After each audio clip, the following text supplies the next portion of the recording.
이 새벽에 하나님께서 저와 여러분에게 주시는 말씀 사도행전 4장 7절에서 11절까지의 말씀입니다. 사도행전 4장 7절에서 11절까지의 말씀 제가 받도록 봉독하겠습니다. 이것은 하나님의 말씀입니다. 사도들을 가운데 세우고 묻되 너희가 무슨 권세와 누구의 이름으로 이 일을 행하였느냐? 이에 베드로가 성령이 충만하여 이르되 백성의 관리들과 장로들아, 만일 병자에게 행한 착한 일에 대하여 이 사람이 어떻게 구원을 받았느냐고 오늘 우리에게 질문한다면 너희와 모든 이스라엘 백성들은 알라. 너희가 십자가에 못 박고 하나님이 죽은 자 가운데서 살리신 나사렛 예수 그리스도의 이름으로 이 사람이 건강하게 되어 너희 앞에 섰느니라. 이 예수는 너희 건축자들의 버린 돌로서 집 모퉁이의 머릿돌이 되었느니라. 아멘. 오늘 사도행전 4장 7절에서 11절 말씀을 중심으로 무슨 권세와 누구의 이름으로 라는 제목으로 하나님 말씀 나누도록 하겠습니다. 사도 베드로와 요한 선생님은 성전 입구에서 구걸하는 다리가 불편한 장애인을 치료하게 됩니다. 그리고 그 사건을 지켜본 수많은 사람들은 놀라움을 금치 못했습니다. 그래서 기적을 일으킨 사도들에게 몰려들었습니다. 베드로는 이 기회를 놓치지 않고 이 능력이 하나님께로부터 온 것이며 예수 그리스도의 이름으로 일어난 것임을 사람들에게 전했습니다. 그러자 그에 따른 반응이 나타나게 되는데 2절 말씀 우리 함께 읽어보도록 하겠습니다. 예수 안에 죽은 자의 부활이 있다고 백성을 가르치고 전함을 싫어하여. 아멘. 그런데 어떤 사람들은 베드로가 이렇게 전하는 것을 싫어했다라고 성경은 이야기하고 있습니다. 그래서 유대 지도자들, 본문에서 관리, 장로, 서기관으로 표현되는 사람들은 밤새 사도들을 가두어 두었고 다음날 베드로와 요한을 불러서 신문을 합니다. 그들은 이렇게 질문합니다. 7절인데요. 사도들을 가운데 세우고 묻되 너희가 무슨 권세와 누구의 이름으로 이 일을 행하였느냐? 아멘. 사실 이 질문은 곰곰이 생각해보면 굉장히 이상한 질문입니다. 상상해 보겠습니다. 만약 아름다운 교회 입구에서 어떤 기적이 일어났습니다. 그리고 그 기적을 여러분이 목격하셨습니다. 그렇다면 여러분은 이 기적이 누구에서 온 기적이라고 생각하시겠습니까? 교회 앞에서 목사님이 어떤 기적을 일으켰는데 누군가 와서 묻는 겁니다. 이 기적은 누구에게로부터 비롯된 것인가? 당연히 교회로에서 일어난 기적인데 하나님께로부터 온 능력이라고 생각하는 것이 옳습니다. 하지만 성전 안에 살고 있는, 매일같이 성전으로 기도하러 올라가는 이들은 사도들에게 이렇게 묻습니다. 무슨 권세와 누구의 이름으로 이 일을 행하였냐라는 겁니다. 이 지도자들, 이들은 모두가 하나님을 믿는 사람들이었지만 성전 앞에서 일어난 그 이적이 하나님의 능력에 의해 또는 하나님의 이름으로 일어났다고 생각하지 않았습니다. 이 종교 지도자들은 긴장하고 있었습니다. 예수라는 청년이 새로운 바람을 일으켜 어떻게든 누명을 씌워서 로마의 정치범으로 십자가에 못 박아 죽게 만들었고 그래서 예수 운동은 끝났다라고 생각했습니다. 그런데 그의 제자들이 이 예수라는 사람, 자신들이 누명을 씌워서 죽였던 사람이 되살아났다라고 이야기하는 것입니다. 이 운동을 진지하게 받아들일 법도 한데 이제껏 자신들이 하나님을 가장 잘 알고 있다고 생각하는 이 이스라엘의 종교 지도자들은 이들의 말과 행동을 절대 하나님이 속한 것이 아닌 것처럼 행동했습니다. 그들은 어떻게 이렇게 확신할 수 있었던 것일까요? 저들은 틀렸고 우리가 맞아 라는 이 확신의 근거를 그들은 어디에서 찾을 수 있었던 것일까요? 그 이유를 우리는 본문 13절에서 찾아볼 수 있습니다. 우리 함께 13절 읽어보도록 하겠습니다.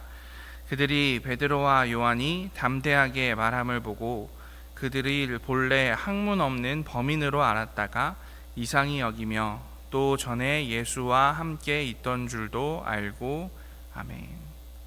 13절은 이들이 예수 운동을 하나님께 속한 것으로 여기지 못한 이유를 예수와 그의 제자들이 학문 없는 범인, 새 번역에서는 배운 것 없는 보잘것없는 사람으로 생각했기 때문이라고 말하고 있습니다. 그러니까 그들은 하나님의 권능, 하나님의 능력이 높은 수준의 교육이나 높은 지위에서 오는 것이라고 생각했습니다. 지위의 권세와 하나님의 권능을 혼동하고 있었던 것입니다. 그래서 지위가 없는 사람들에게서 하나님의 역사가 일어날 수 없다라고 생각했습니다. 그래서 이들은 어리석은 질문을 하고 있는 것입니다. 너희가 무슨 권세와 누구의 이름으로 이 일을 행하였느냐? 너희는 비천한 갈릴리의 어부들이 아니냐? 너희는 성서에 대해서 제대로 배운 적도 없지 않느냐? 너희가 하나님을 제대로 알기는 아느냐? 우리는 대대손손 훌륭한 집안의 사람들이고, 우리는 성경을 배울 만큼 배웠고 외울 만큼 외웠고 종교적인 권위도 가지고 있고, 우리는 제사장이고 서기관이고, 그러니 우리가 아는 선에서는 이런 일이 나오지 않으니 너희는 무언가 잘못된 것을 힘입었을 것이다. 그러니 묻는 겁니다. 무슨 권세와 누구의 이름으로 이를 행하였느냐? 얼마나 어리석은 질문인지 모르겠습니다. 그런데 사도 베드로는 이 의문에 현답을 하고 있습니다. 우리 9절 말씀 함께 읽어보도록 하겠습니다. 만일 병자에게 행한 착한 일에 대하여 이 사람이 어떻게 구원을 받았느냐고 오늘 우리에게 질문한다면 아멘. 베드로는 오늘 이 치유, 이 걷지 못하던 사람이 일어나 걷게 된 것을 착한 일이라고 말하고 있습니다. 매일매일 성전문 앞에서 한 번도 성전 안에는 들어가 보지 못하고 그 문 앞에서 하루를 입에 풀칠하고 살 돈을 구걸하던 사람이 회복되어서 이제 성전으로 들어갈 수 있는 사람, 구원받은 사람이 되었습니다. 그렇다면 성전이, 교회가 보여야 할 태도는 무엇일까요? 당연하게도 그것을 기뻐하는 일입니다. 종교 지도자들은 이것을 간과하고 있었습니다. 하나님께서 치유를 일으키셨다면 하나님의 뜻을 따르는 사람들은 그것을 기뻐하면서 예배하고 찬양해야 했습니다. 그런 일을 하기에 가장 좋은 곳, 그런 일을 하기에 가장 알맞다고 생각되는 사람들이 모여있는 곳이 성전이었습니다. 예를 들어서 생각해 봅시다. 우리 교회에서 건강에 걱정을 놓고 오랫동안 기도하던 성도님이 있었는데 갑자기 감쪽같이 치유가 일어났다면 우리가 해야 하는 것은 누가 그 사람을 치유했는지, 그 치료가 어떤 방식으로 일어났는지를 살피는 것이 아닙니다. 그 사람이 우리가 보기에 그런 일을 벌일 만한 사람인지를 토론하고 심판하는 일이 아닙니다. 교회가 공동체로서 해야 하는 일은 무엇입니까? 그런 일이 일어났다는 것을 기뻐하는 것, 그 일이 일어난 사람과 함께 하나님을 찬양하는 것, 함께 기뻐하면서 노래해야 하는 일이 누군가에게 치유와 해방이 일어났을 때 해야 하는 일이라는 것입니다. 예수의 십자가가 우리 모두를 구할 것이라고 믿는 우리는 하나님의 선한 목적의 일부로서 회복과 구속이 누구를 통해 일어나든지 기뻐해야 합니다. 구속이 누구를 통해 일어나든지 기뻐해야 합니다. 모든 피조물의 주권자이시며 통치자이신 하나님은 온갖 과정과 인력, 우리가 상상하지 못한 새로운 방식으로 일하십니다. 그 누구도 하나님의 은혜를 독점할 수 없습니다. 우리는 이 사실을 기억할 수 있어야 합니다. 베드로는 여기서 그치지 않고 이 역사가 어디에서 일어났는지를 말해주고 있습니다. 우리 10절 후반절과 11절 말씀 함께 읽어보도록 하겠습니다. 너희가 십자가에 못 박고 하나님이 죽은 자 가운데서 살리신 나사렛 예수 그리스도의 이름으로 이 사람이 건강하게 되어 너희 앞에 섰느니라. 이 예수는 너희 건축자들의 버린 돌로서 집 모퉁이의 머릿돌이 되었느니라. 아멘.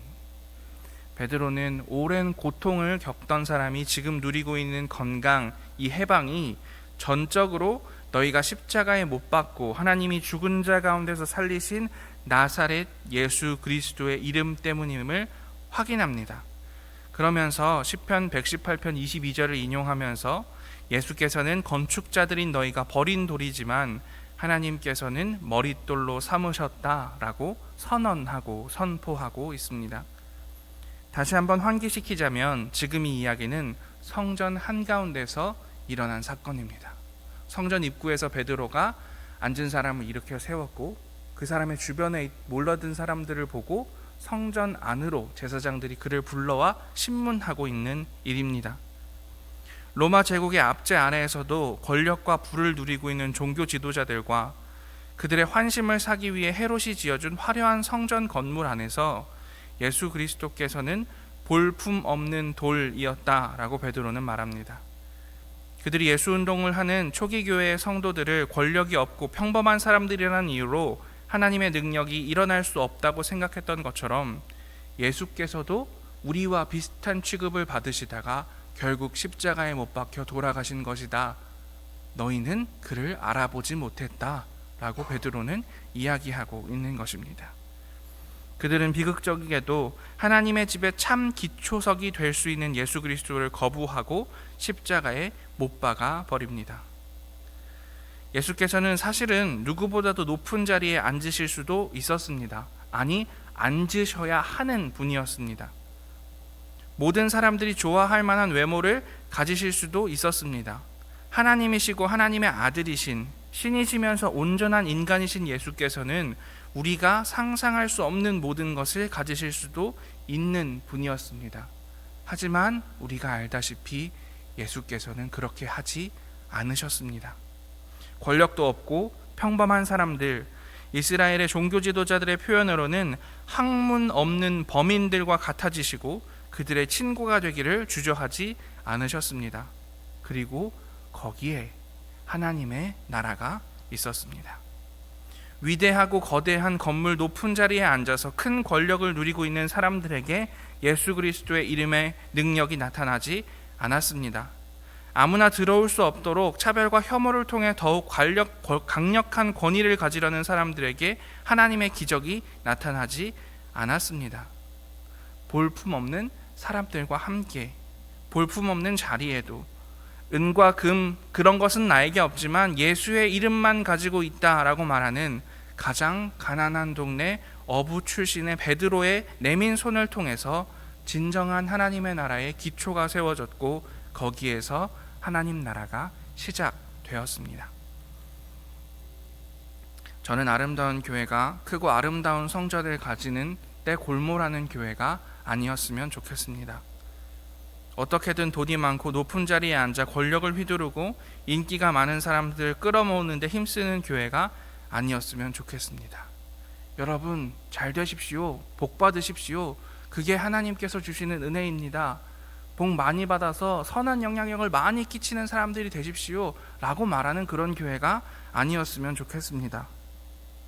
예수께서 버림받은 모퉁이 돌이 되신 것처럼 연약하고 힘겨운 사람들이 한 번도 사회와 교회의 주류가 되어보지 못한 사람들이 올 수 있는 교회, 그들에게서 하나님의 능력이 나온다는 사실을 아는 교회가 되었으면 좋겠습니다. 왜 그래야 하는지 오늘 베드로 선생님이 일러주신 것처럼 시편 118편 22절 23절을 읽으면서 말씀을 마무리하겠습니다. 함께 읽겠습니다. 건축자가 버린 돌이 집 모퉁이의 머릿돌이 되었나니 이는 여호와께서 행하신 것이요 우리 눈에 기이한 바로다. 아멘. 예수께서 버린 돌이 되신 것, 그 버린 돌에서 진정한 하나님의 나라를 시작한 것, 그것이 23절에 보면 하나님께서 행하신 것이고 우리 눈에는 기이한 것이다.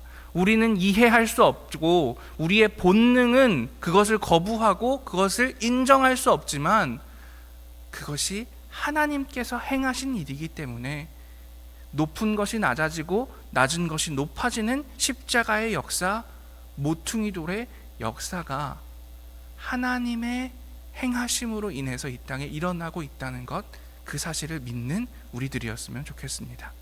그리고 그것이 우리들의 마음, 우리들의 생각으로는 이해가 가지 않지만 그럼에도 불구하고 예수께서 그렇게 사셨기 때문에, 그럼에도 불구하고 하나님께서 우리에게 행하신 일이 그것이기 때문에 나의 본성을 거스르고 내가 가고자 하는 바를 억누르며 예수 그리스도를 따라가는 삶, 십자가의 길을 따라가는 삶, 높은 곳에 서기보다는 모퉁이 돌이 되어 새로운 하나님의 나라를 살아가는 우리가 되는 것이 아름다운 교회가 걸어갈 길이요, 예수 그리스도의 제자로서 우리가 이 땅 가운데서 살아가야 하는 길, 그 모습이라는 사실을 기억할 수 있는 오늘 하루가 되기를 간절히 기도합니다. 함께 기도합시다. 하나님, 오늘 앉은 이를 일으켜 해방을 준 베드로 선생님에게 질문하는 종교 지도자들의 이야기를 통하여 우리들의 삶의 방식에 대해서 돌아보게 하시니 감사합니다. 예수님께서 모퉁이 돌, 건축자의 버린 돌이 되신 것처럼 우리들 또한 하나님이 행하신 일, 그 기이한 일을 따라가는 사람들 다 될 수 있도록 인도하시고 역사하여 주시옵소서. 이 모든 말씀 예수님 이름으로 기도합니다. 아멘.